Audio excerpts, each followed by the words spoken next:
Okay, here we're going to prove the derivative of cosine is equal to a negative sign. So the first thing we're going to do is we got to remember the definition of the derivative, because that's how we're going to prove this, is f of x plus h minus f of x all over h. Some helper information is some limit statements. The limit as theta approaches 0 of sine of theta over theta is equal to 1. The limit as theta approaches 0 of 1 minus cosine theta over theta is equal to 0. And the cosine of the sum of two angles is equal to cos cos minus sine sine.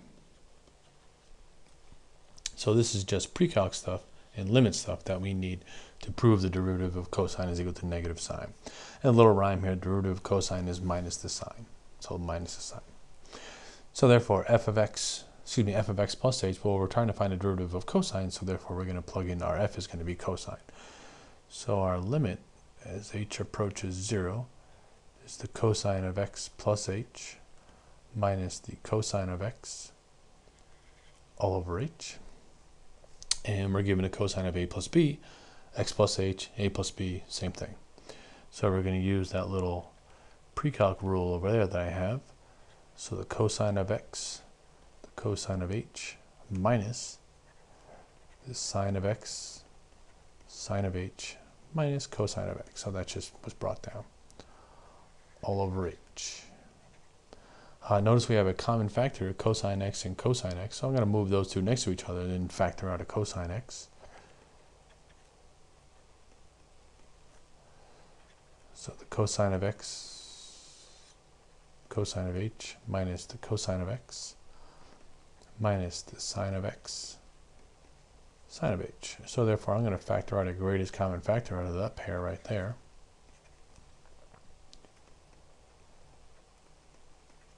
So let's take out a cosine.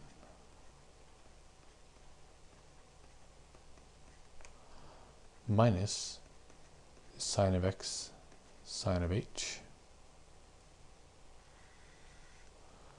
all over h. Let's just move the paper down a little bit here. Again, keep in mind these two limits, we're going to use those in a second. The sine of theta over theta as theta goes to 0 is equal to 1, and 1 minus cosine theta over theta as the theta goes to 0 is equal to 0.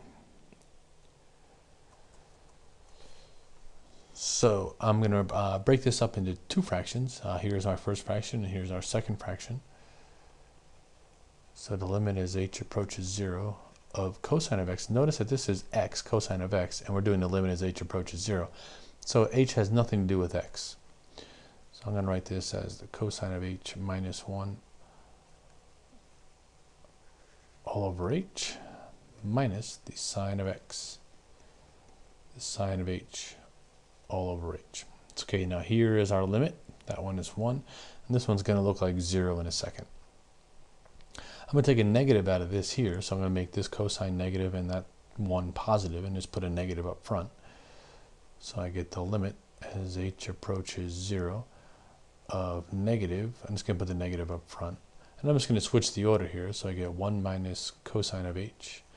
I'm going to put it all over h, so therefore I'm just going to have this little piece off to the side. And likewise over here, forgot the x, put that over h.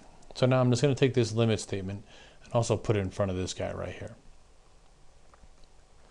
So the limit as h approaches 0 of negative cosine x, 1 minus the cosine of h, all over h, minus the limit as h approaches 0 of the sine of x, the sine of h over h. So just in review, here's our two limit statements. Sine of theta over theta is 1. 1 minus cosine of theta is equal to 0. So we're going to need that in 2 seconds. So we have as h goes to 0 of 1 minus cosine of h over h, this is equal to 0. As h goes to 0, so this is sine h over h, that's equal to 1.